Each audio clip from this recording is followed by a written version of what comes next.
welcome to Collapse Astrology. Welcome back if you've been here before. Today we're going to talk about the square between Jupiter in Cancer and Chiron in Aries, which is playing out between now and next July, and which I believe has a lot of healing potential for all of us on the personal level.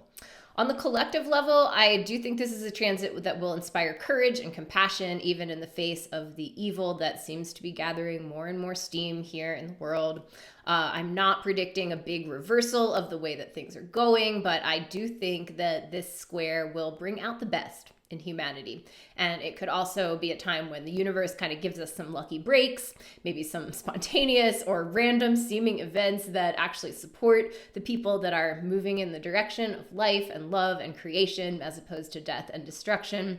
So hopefully we'll see that collectively. But in this video, we're going to get mostly into the personal aspect of this transit. So if you are new here, welcome. My name is Hummingbird. On this channel, we do talk a lot of politics. We talk economics. We talk about the history of war and G-side and authoritarianism and colonization and how all of that ties into the astrology of the past and present. So if you've been looking for astrology that is grounded in the real life context of the world that we live in, you're in the right place here. And I invite you to consider liking the video, subscribing to the channel, maybe even joining the channel membership if you want to support this free content. You can also find me on Instagram and Medium at Collapse Astrology for more of the same subject matter in different formats. But today's video, like I said, will be more focused on how to utilize this transit for yourself, how to make it work for you, how to engage the energies in an intentional way so that you can fully access the healing and integration power of Chiron and the benevolence and opportunity offered by Jupiter over the next approximately 8 months. And so even though we're dealing with a square, which creates tension, and with Chiron, which is always an inherently woundy experience, I think that there will be a lot of gifts coming through with this transit. There will be a lot of chances to really expand yourself in ways that might be kind of edgy, kind of uncomfortable, but ultimately will allow new manifestations to come into your life and will help you to build some momentum as we move into 2026 and whatever comes after it. So there is this kind of new era that we're entering right now of all the outer planets changing signs. That includes Chiron. Chiron hasn't changed signs yet, but it will have moved into Taurus in July of 2026 when the final square between Chiron and Jupiter happens. So let's cover some basics first, because there are a few different dimensions you need to understand if you really want to know what you're dealing with here. First of all, because of retrogrades, this transit has 3 peaks. So there's 3 times that the square is exact. The first one is today, the day that I'm recording, hopefully the day I'm releasing this video, Thursday, October 23rd.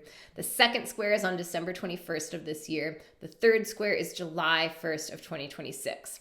So I'm going to talk more a little later about the trajectory of those 3 peaks, but for now, that's the first thing to know. There are 3 dates. We're entering this 8-month process right now. Second, there's the fact that the third peak next July happens with Jupiter in Leo and Chiron in Taurus at 0 degrees of each sign, which is a little crazy because we just had the exact same thing happen with Jupiter squaring Saturn. Their 3 squares last year and June of this year. That final square also happened in different signs than the first 2 squares at 1 degree in that case of Aries and Cancer. So we'll talk about that too, the different signs involved, how the themes and energies will shift. And then there is also an even longer cycle, which is Jupiter and Chiron's synodic cycle, their cycle in relationship to each other. So they were conjunct in Aries in 2023. We're now at the waxing square of that cycle, like the first quarter moon of the lunar cycle.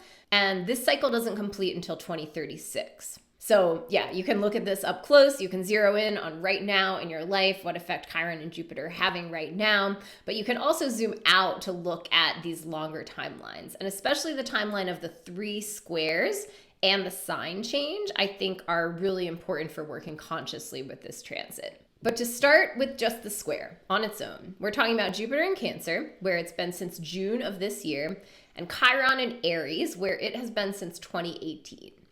So if you understand your own chart, where Cancer and Aries are for you, you can really tune into the different stories that are weaving together during the square. Wherever you have Cancer in your chart, you're very empathic in that area of life. You feel things deeply there. You feel connections to other humans deeply. You care deeply. You naturally want to nourish and love and protect. And you also want others to do that for you in that area of life. Jupiter in that area of your chart for the past few months hopefully has brought you an abundance of opportunities for that. To nourish and be nourished, to give and receive, to care and be cared for. There could also be strong themes of food, of children and parents, or even pets, land, home, security, those kind of things coming up, especially in that Cancer area of your chart. And there could also be some overwhelm. So Jupiter does bring abundance and luck and opportunities, these good things, but it also stretches us. And one of Jupiter's major themes is maturity and the process of complexification that happens along with that. So you can think of going through puberty at your first Jupiter return, which is around age 12, and what an uncomfortable time that is, even though that's a direction that for the most part we want to be moving in. We would rather be our more mature selves than our less mature selves, but it is also just not a easy, graceful time of life usually. So Jupiter can bring those kind of experiences that really stretch us open. Because we're talking about the sign of Cancer, the theme of maturity as it relates to physically growing up, your experience in your home as a child, your experience with your caregivers, things like attachment style, the nervous system, basic needs, your own children, your own parenting style, your own inner child, all of these might be really relevant right now. And because it's in Cancer, the divine feminine is another important theme. And I used this analogy in an earlier video I made about this transit. I think it's a good one. So here it is again. When you're thinking of Jupiter in Cancer, think about a yoni. Think about a yoni being stretched open in a good way, in a beautiful, pleasurable way. So, there's the outward direction of that, a yoni widening to give birth, the magic of that process. And there's also the inward direction. There's a yoni widening to receive, right? And maybe that's a little uncomfortable, but there are also new realms of experience, new realms of pleasure in that, if you know what I mean. If you have a yoni, I hope you know what I mean. There are undiscovered universes in there. And, whether or not you have a yoni, whether or not you physically identify with it like that, this is definitely about receptivity, letting something in, surrendering to something, opening up to something. And then with Chiron, so zeroing in just on Chiron and Aries for a minute, we're talking about a longer journey. So to really know what that is about for you, you need to think of a healing process that you've been in since 2018, 2019. Aries is a very different energy than Cancer. And this part of your chart will be somewhere that you usually have a lot of fire. You might even be a little self-centered in this area of life and the way that you operate, but you're probably very bold there. You're probably courageous, an action taker, a disruptor. Even if you have all your planets in water signs or something, you have Aries somewhere in your chart, and that area of the chart, that area of life, you will be extra fiery. But Chiron's slow journey here has probably given you some experiences that humbled you, that made you see the limits of some Aries type behavior.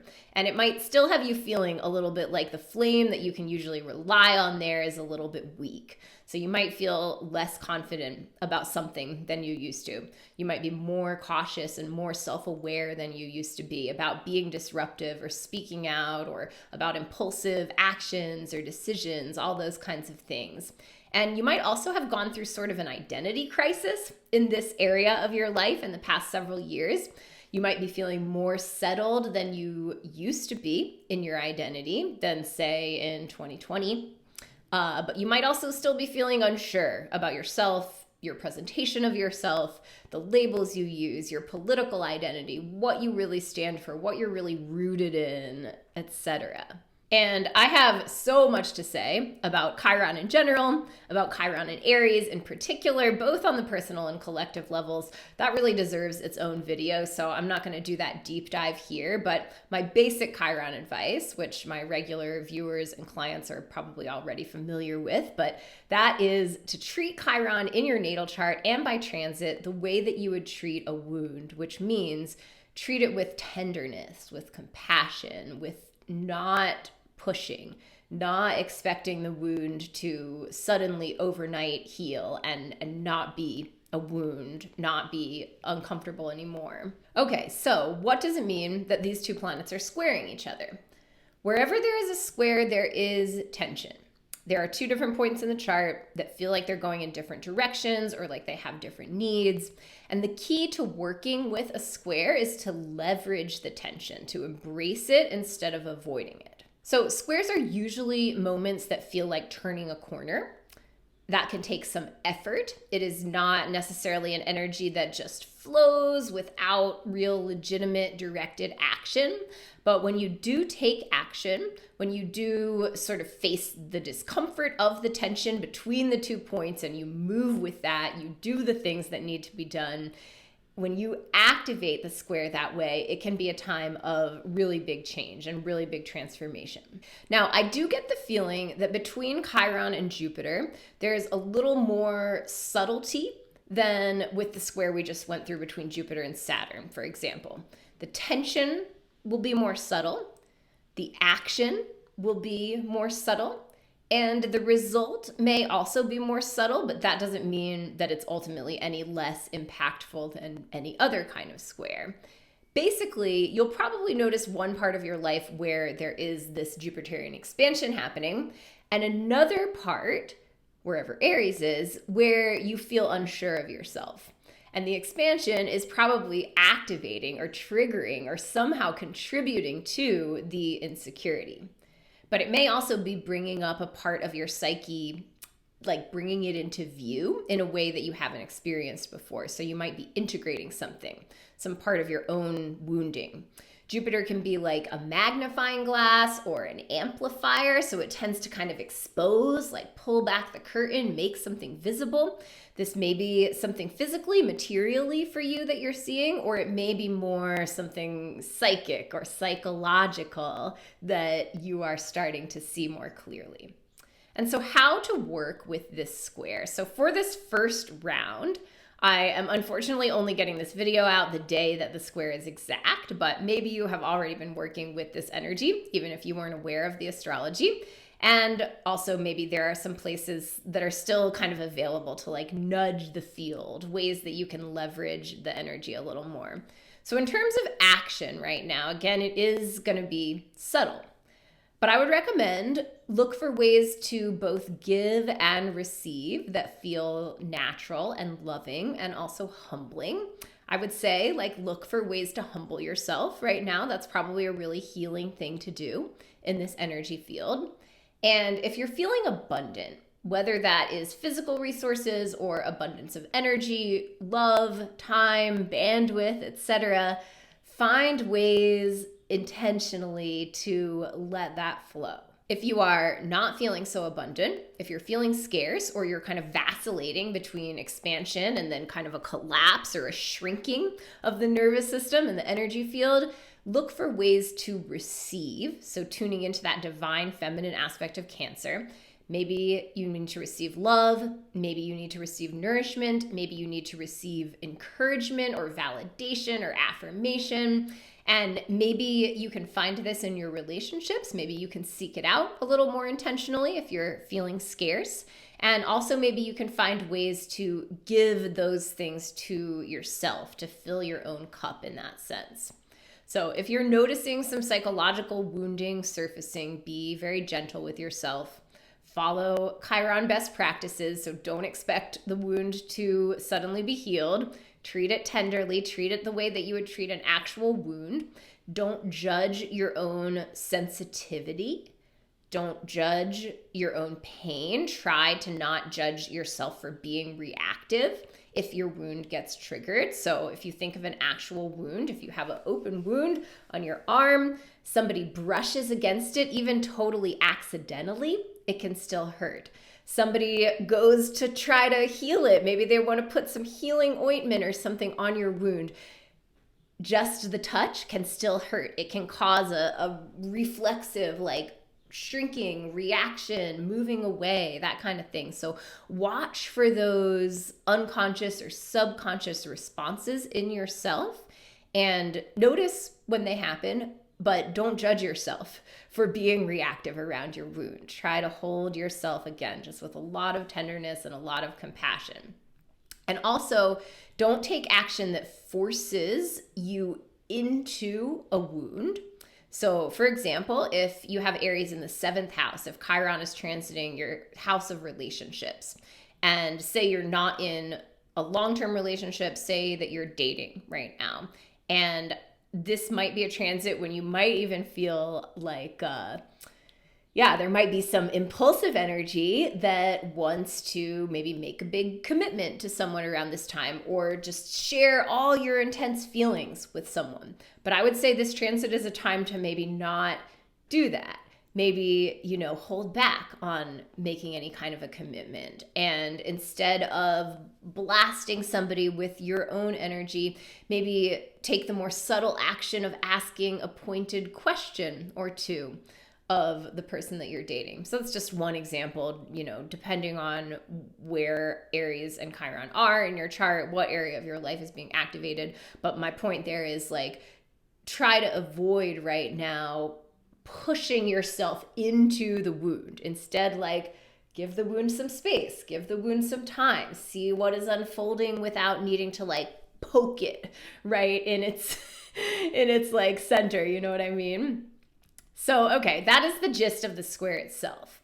Now let's get into this larger cycle. As a reminder, the 3 squares happen October 23rd, today, at 24 degrees of Aries and Cancer, December 21st at 22 degrees of Aries and Cancer, and then July 1st, 2026, with both planets at 0 degrees, Chiron in Taurus and Jupiter in Leo.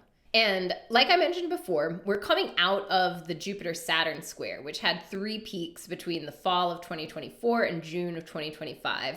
And it followed the same pattern of the first 2 peaks being in one set of signs, and then the third one happening in a different set at the earliest degrees of those signs. So the Jupiter-Saturn square technically happened at 1 degree of Aries and Cancer. That's just interesting to note that we're coming out of one set of squares like that and we're moving into another. I'm not sure how rare that is, but I just thought that it was an interesting repeat of that pattern. And in this case, we've got the first 2 peaks in cardinal signs and the last peak in fixed signs. So there's this trajectory that I have talked about a few times before when you're working with these 3 peak transits. You can map them to the hero's journey. So your first exact aspect is the hero's call to action or call to adventure. So that's when you feel something is getting started. There's a chance to say yes or no to the adventure. You feel the inspiration. It can be something, more subtle and internal, or maybe there's a concrete event that is happening or has happened in your life right now that is kicking off that journey for you. So something is getting initiated. And after the call to action, you start to move out of the known and into the unknown. So you can think of Aries and Cancer in your chart, how those themes might relate to the adventure and the unknown territory that you're being called towards now. The second aspect is the hero's ordeal. So this is where the hero goes into the cave, fights the dragon, gets the treasure, faces whatever part of themselves they've been hiding from. And then the third aspect is the return home, the integration process, the process of embodying your transformation and coming full circle back to yourself. Now, I actually don't love the hero's journey. You hear it talked about Joseph Campbell visited all these cultures around the world and mapped out this story loop that you find everywhere. And that's actually an insanely Western-centric viewpoint. It's just completely not true that all stories follow this trajectory, and many, many indigenous stories do not come neatly full circle like the hero's journey. Life in general just really isn't like that. It does not fit into such a simple shape. But in astrology, we're talking about cycles. We're working with cycles, and the hero's journey does help us to understand cycles. So the first 2 aspects of this Chiron-Jupiter square, now and in December, they're both in these cardinal signs, all these themes of Jupiter in Cancer and Chiron in Aries that we've talked about. Right now, we're in the call to adventure, and the adventure, I would say, is an adventure of healing. It's an adventure of widening and surrendering and opening and integrating, and it asks for our embrace of newness. So the cardinal signs really start things. They're the signs that happen at each of the solstices and the equinox, so the beginning of each season. They kick things off, energetically speaking. And in December, the same themes are going to deepen. Honestly, I would say you don't need to think of the two squares in October and December as very separate things. From now through maybe early January, as that second square starts to fade, we're working with the same energy, like over these next few months. So keep letting that in and keep asking yourself, what is being initiated? What do these cardinal signs want of you? What is the dragon that you're being called to face, especially as we move on into December and towards that second square? What is the unknown? What is the uncharted territory that you're engaging with on your journey? What might be the treasure that you could eventually retrieve? And so then it will be a brand new era when we have our final square in July from the fixed signs. Jupiter in Leo, Chiron in Taurus, and believe it or not, Pluto is also making a T-square with them. So I will have much more to say about this as we get closer to it. And you can also see in the chart here, all the outer planets, including Chiron, are lighting each other up at this point, especially in the summer of 2026. They're all in the earliest degrees of their respective signs. All of that is too much to break down right now, so we're just going to stick with the fixed signs. So this is the third aspect. This is the return home, the resolution of this healing process. And collectively, the themes that are kind of coming forward, jumping off, at least to me, from this astrological map, some of the main themes are going to be narcissism, money, weakness, intensity, the heart, the body, power, technology, especially if we're counting Pluto and Aquarius. So on the personal level, this is a really good timeline to think about in terms of when you might actually experience some stabilization. So if things are unstable for you in one way or another, whether that's your job, your home, your relationship, money, routine, health, anything else, think about the timeline of this third square as being a timeline that is headed toward stabilization. So there's kind of two different energies of stabilization that we're working with in the third square. We're on the third of the three peaks, so we're on the resolution part of the journey. And we also have these planets in the fixed signs. So things that happen in fixed signs usually have inertia. They usually keep going in the same direction once they are going. They can be hard to get going. And so that's a piece of this square for sure. And even though it will still be subtle, there might be some changes that need to be made at the end of the three squares, some new commitments, new responsibilities, new longer term plans. So that action, that kind of follow up from the period that you're in right now, will have to happen to lock in the transformation. And you can also think about the superpowers of the energies involved. So Jupiter in Leo will mean an amplification of confidence, playfulness, inspiration, leadership, attention, sense of self, all of these kinds of yang, fiery qualities. And then Chiron and Taurus will be, that will be the beginning of a longer journey because Chiron will be in Taurus until 2034. But the themes will be, definitely starting to come in, right, as it changes signs. Themes of healing and integration around money, the body, value, land, food, stability, sensuality, all things material are really related to Taurus. So we will all be stepping onto a new path guided by these themes and ideally embodying them at their brightest frequencies. So hopefully we will all have been made ready for it by what's happening right now. So prepare yourself to level up a little or maybe even a lot and let yourself relax into the timeline instead of thinking that you need to have everything figured out and everything healed right now. Prepare yourself mentally and who knows, maybe even physically or spiritually, but just start to get yourself prepared to make some bigger changes next summer. Okay, and then one more piece, the even longer cycle for anyone who wants to track this. So the cycles that play out between any two celestial bodies and their astrological interactions are called synodic cycles. The most common synodic cycle we hear about is the one between the sun and the moon, the lunar cycle, but you can map the relationship of any two planets. And the conjunction between two planets will basically have the energy of a new moon. The opposition will have the energy of a full moon. The squares are the quarter moons. So we're at a first quarter moon, or a waxing square, in the Jupiter-Chiron cycle. And the conjunction happened on March 12th of 2023 at 14 Aries. So that is when this cycle started. That was the start over point between Jupiter and Chiron. So the energy that we associate with a new moon, kind of a void, the beginning of a new chapter, new lessons coming in, new seeds being planted.